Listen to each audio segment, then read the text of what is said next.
Hi hello welcome to post 360. నేను మీ మురళీ రాపల్లి. ఏదో ఒక వీడియో చూస్తూ ఉన్నా, చంద్రబాబు నాయుడు గారిని చూస్తే నాకు ఫస్ట్ టైం జాలేసింది. ఎందుకంటే ఏబిఎన్ వెంకటకృష్ణతో సంవత్సర కాలం ఈయన అధికారంలో ఉండి ఏదో సాధించానని ఒక ఇంటర్వ్యూ చేయడం జరిగింది. ఆ ఇంటర్వ్యూ చూస్తూ ఉన్నా, అందులో కొన్ని పాయింట్స్ నాకు చాలా ఆశ్చర్యాన్ని కలిగించాయి. ఎందుకంటే గతంలో ఇప్పుడు ఉన్నటువంటి స్పీకర్ జగన్మోహన్ రెడ్డి గారిని ఉద్దేశించి మాట్లాడుతూ, వాడు ఓడిపోయాడు కానీ చచ్చిపోలేదు అంటే చంపేయడానికి స్కెచ్ వేస్తూ ఉన్నారు. చచ్చిపోలేదు, వాడు చచ్చే వరకు మనం పోరాడాలన్నట్టుగా వాళ్ళు మాట్లాడుతున్నారు. అంటే జగన్మోహన్ రెడ్డి గారిని చంపేద్దామని ఆలోచన. ఓకే, మీ ఇంటెన్షన్ మాకు అప్పుడే అర్థమైంది. ఓకే, అదే ప్రశ్నని వెంకటకృష్ణ ఈరోజు చంద్రబాబు నాయుడు గారిని అడిగారు. ముందాగా ఏమని సమాధానం చెప్పాలి? అట్లా తప్పు కదా, మనుషులను చంపడం తప్పు కదా. ఎందుకంటే ఆయన లిక్కర్ కేసులో ఇరికించి అరెస్ట్ చేద్దాం అని చాలా ట్రై చేసి చివరికి అది కుదరకపోయేసరికి చేతులు ఎత్తేసి నన్ను అరెస్ట్ చేశారని ఆయన కూడా అరెస్ట్ చేస్తే ఎలా అని ఏదో సామరస్యాన్ని, తనలో ఉన్న గొప్పతనాన్ని బయట తీసినట్టు మాట్లాడినటువంటి ద గ్రేట్ చంద్రబాబు నాయుడు గారు ఇప్పుడు ఆ ఉందాతనాన్ని ఎందుకు ప్రదర్శించలేదు? అప్పుడు చేతకాక, జగన్మోహన్ రెడ్డిని అరెస్ట్ చేయడం చేతకాక అలా హుందాతనాన్ని ప్రదర్శించినట్టుగా చెప్తూ ఉన్నారు. ఇప్పుడు ఎదురుగా ఉన్నది వాళ్ళ పార్టీకి సంబంధించిన ఛానల్ సంబంధించిన యాంకర్. ఆయన అడిగిన ప్రశ్న ఏంటి? రాజకీయంగా కాదు, ఆయన్ని ఇలా అని కవర్ చేస్తున్నాడు వెంకటకృష్ణ.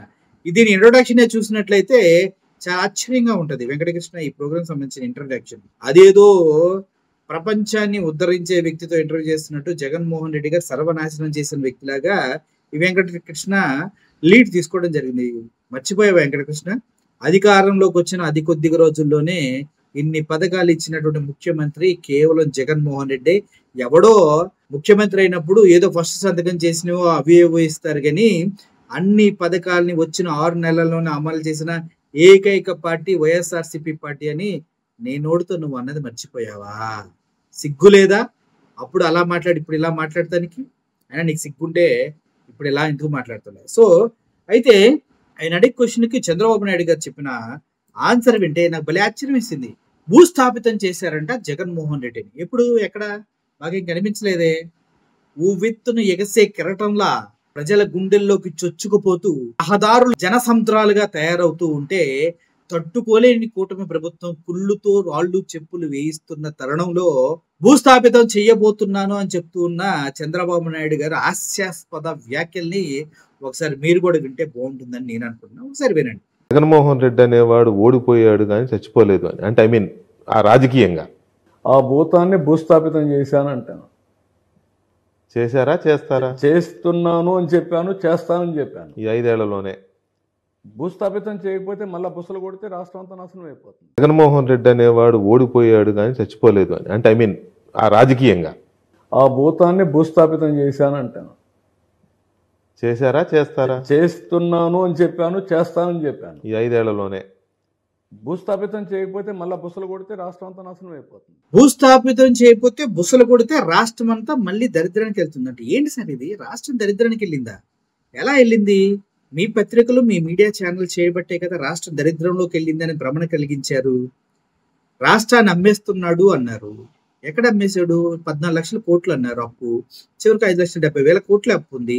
ఆ బుద్ధాలు చెప్పింది ఎవరు? మీరు కదా. ప్రజల దగ్గరికి వెళ్ళి అందరికి డబుల్ ఇస్తా అని చెప్పారు. మీకు తెలుసు కదా అమ్మ ఒడికి ఎంతమంది ఎలిజిబుల్? 84 లక్షల మంది, దగ్గర 87 లక్షల మంది ఇప్పుడు ఎలిజిబిలిటీ ఉన్న వాళ్ళు ఉన్నారు. కానీ మీరు కేవలం 53,70,000 మందికి ఎందుకు ఇస్తూ ఉన్నారు? మిగిలిన వాళ్ళకి ఎందుకు ఇవ్వట్లేదు? తల్లికి వందనం కాదు, తల్లికి వెన్నుపోటు కదా. మరి అప్పుడు దాని గురించి ఎందుకు మాట్లాడతలేదు? మీరు ఏదో ఉద్ధరించారు ఆంధ్రప్రదేశ్ అంటున్నారు. గత 20 సంవత్సరాలుగా మీరు అధికారంలో ఉన్నారు. ఏం పీకారు ఆంధ్రప్రదేశ్కి? ఏ విధంగా అభివృద్ధి చెందింది?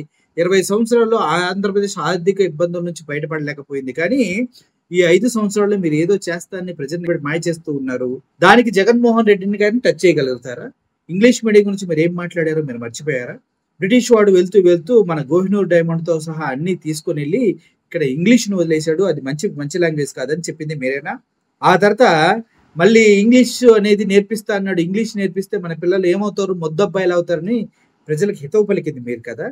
అయినా మీరు మీ మనవడికి, మీ లోకేష్కి ఇంగ్లీష్ మీడియం నేర్పించి ఎందుకు దరిద్రమైనటువంటి జీవితాన్ని వాళ్ళకి ఇచ్చారని ఎవరిని అడిగారా? చెప్పండి సార్. రాష్ట్ర వ్యాప్తంగా ఉన్న ఇంగ్లీష్ మీడియాన్ని తీసేసి పేద ప్రజల జీవితాన్ని నాశనం చేస్తుంది ఎవరు సార్? 2,70,000 మంది వాలంటీర్స్ కి 5,000 ఏం సరిపోతే 10,000 ఇస్తాను, ఉగాది కానుకగా ఇస్తా అని చెప్పి మోసం చేసింది ఎవరు సార్? 108 వెహికల్, 104 వెహికల్, ఆరోగ్యశ్రీని తీసేసింది ఎవరు సార్? మీరే కదా. ఎందుకు తీసేశారు?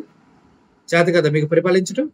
సంపద సృష్టిస్తాను, అప్పులు చేయనని చెప్పి 2 లక్షల కోట్లు ఇప్పటికే అప్పు చేశారు కదా. ఏంటి సార్ అది? దాన్ని ఏమంటారు? రాష్ట్రాన్ని అమ్ముకోవడం కాదా?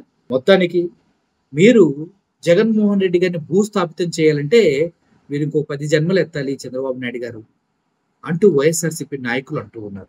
చంద్రబాబు నాయుడు గారు ఏది చేసినా భజన చేస్తూ వాళ్ళని ప్రమోట్ చేయడానికి సొల్లు సొటారం ఛానళ్ళు, పేపర్లు చాలా ఉన్నాయి. కానీ జగన్మోహన్ రెడ్డికి ఉన్నాయా? ఆలోచించండి. అతనుకున్నది ఒకటే, ప్రజల్లో ఆయన పైన ఉన్న ప్రేమ, ప్రజల గుండెల్లో ఆయన స్థాయిగా నిలిచిపోవడం, ఆయన చేసిన సంక్షేమము ఎప్పటికీ నిలిచిపోవడం. ఏ అధికార పార్టీ వచ్చినా, అది కూటమైనా టీడీపీ అయినా, లేదు చివరికి బీజేపీతో కలిసి పవన్ కళ్యాణ్ కొత్త పార్టీతో వచ్చిన జగన్మోహన్ రెడ్డి గారు వేసిన బాటలో నడవాల్సిందే. ఆయన ప్రవేశపెట్టిన సంక్షేమ పథకాలు పాటించాల్సిందే. కాదని ఎవడైనా అమ్మఒడిని కానీ ఇంకా దేన్నన్నా కదిలించే ప్రయత్నం చేస్తే ఆ పార్టీ కూకటి వెళ్లితో సహా ప్రజల పీకి పక్కన పడదొబ్బుతారు. ప్రతి జనరేషన్ లో ఒక టార్చ్ బ్యారియర్ అనేవాడు పుడతాడు.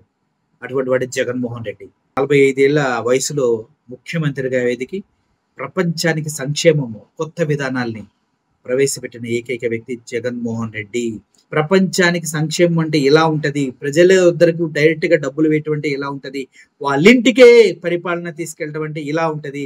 ఇప్పుడు సచివాలయాలు అమరావతిలో ఏదో కడతన్నాను అది ఇదని విర్రవేగుతున్న చంద్రబాబు నాయుడు గారిని నేను ఒకటే అడుగుతున్నా, ప్రతి గ్రామంలో ఒక సచివాలయం ఉన్నప్పుడు ప్రత్యేకంగా సచివాలయాలు ఎందుకు? దానికి వేల కోట్ల రూపాయల డబ్బులు ఎందుకు?